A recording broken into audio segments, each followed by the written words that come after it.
His name's sake. You know, when we accept Christ's righteousness and we promote Him, we witness to people, we lead people to Christ, what are we doing? We are blessing the name of God, aren't we? Okay. Now, He leads us in paths of righteousness for His name's sake. Because when we follow, it brings glory and honor to God. Well, that's what we should be striving for, isn't it? Not glory and honor for me or you, but to God. And when I first started thinking about this, you know, in this little church of ours here, we've had, 6, 7 people in the last 2 years that have died. And so after the last funeral we had here for the church member, I thought, well, Psalm 23, that really applies. It does, because look at verse 4. Even though I walk through the valley of the shadow of death. How many of you walk through the valley of the shadow of death? Do you walk through the valley? Every day, don't you? We all do. And here's another thing we know. We know, just like April 15th comes around, it's tax time, we know there is coming a day that we are going to die. Right? So we're walking through the valley of the shadow of death. But are we afraid? Do we have to be afraid? No. Absolutely not. Not if we have God is on our side, then who can be against us? You know? So, even though I walk through the valley of the shadow of death, I fear no evil. Is there anything that you're afraid of? Anything you're scared of? You say, no, I'm a Christian. I believe in Jesus. I'm not afraid of anything. I wish I was that far along, because I'm not. There are some things that just give me the heebie-jeebies. Okay? But the thing is, it's not a mortal kind of fear, okay? I mean, I can be startled, I can be, you know, I'm afraid of rats. Oh, man, I detest them. I had a class in physiology one time, and our subjects that we studied for a whole semester was a mean, short-tailed, genetically bred short-tailed rat. It didn't have a handle on it, so you didn't have that to pick them up with, you know. The little tail about that long and its teeth about that long. And so I just don't like rats. But we walk through the valley of the shadow of death and fear no evil. Why? For you are with me. Okay, if Jesus is with us, then what do we have to fear? Even the rat. Okay, so we don't. The thing is, though, if we're walking with God, then we don't have to fear. Even though we're walking, and each day, I mean, we have our burdens to bear. You know, Satan, if we start doing right, what's he going to do? He's going to give you something else, isn't he? So, we don't have to fear that.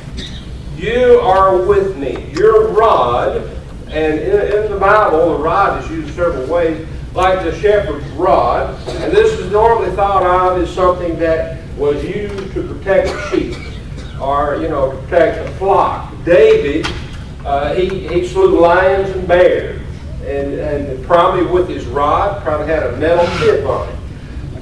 It's also used, a rod is used in the sense of a teacher's rod, but it's also used in the sense of a ruler's scepter. All right?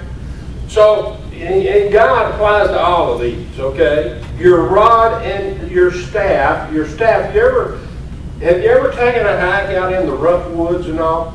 I mean, I love to do. I like walking. And if you hike very much, and you, particularly from where other people are, you're going to see some of these guys that are going to come by with big walking sticks. And when you first see them, they're going to think, boy, look at that dude. He's carrying a log with him. But you know what? It's just stick when you're walking like that. You'll be surprised how much it helps you, particularly if you're going up and down, up and down.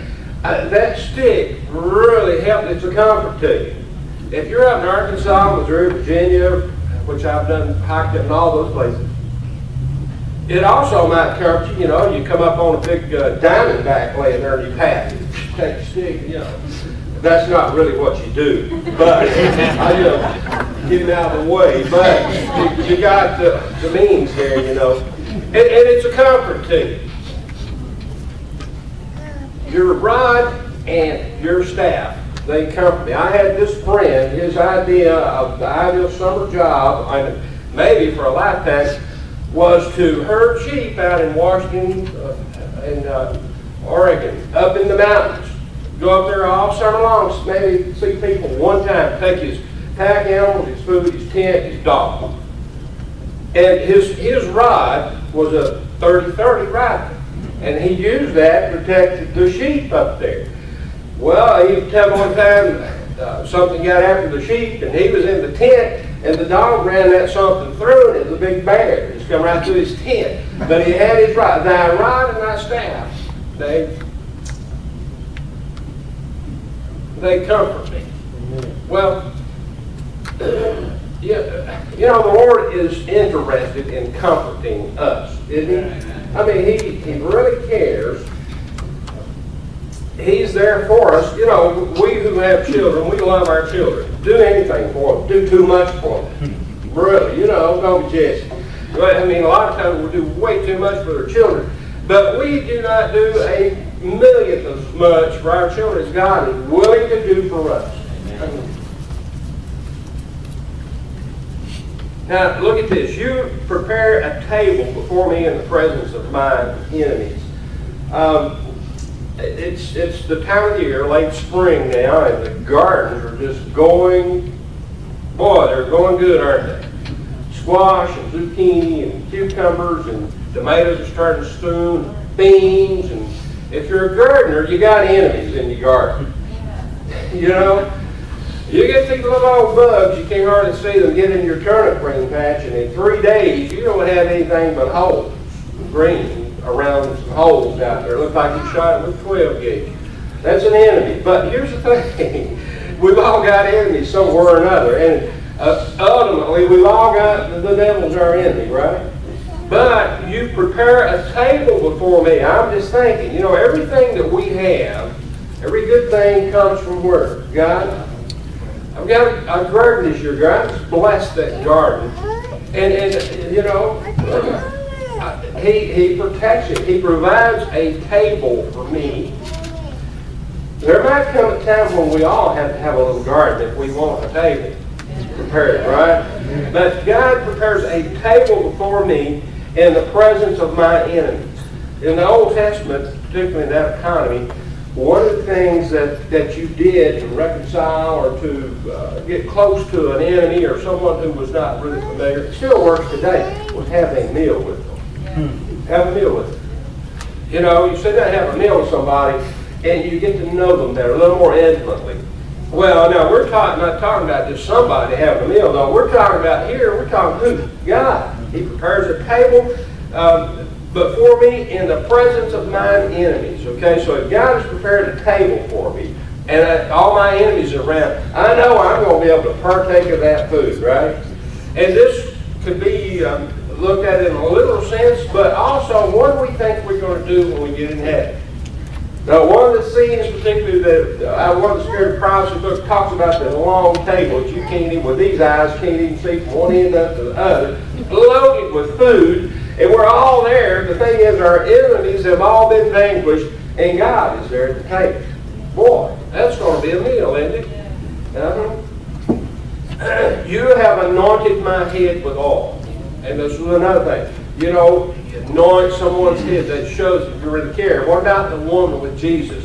Took her hair and anointed his feet. Well, here, I mean, God is going to look favorably on us. He treats us like royalty.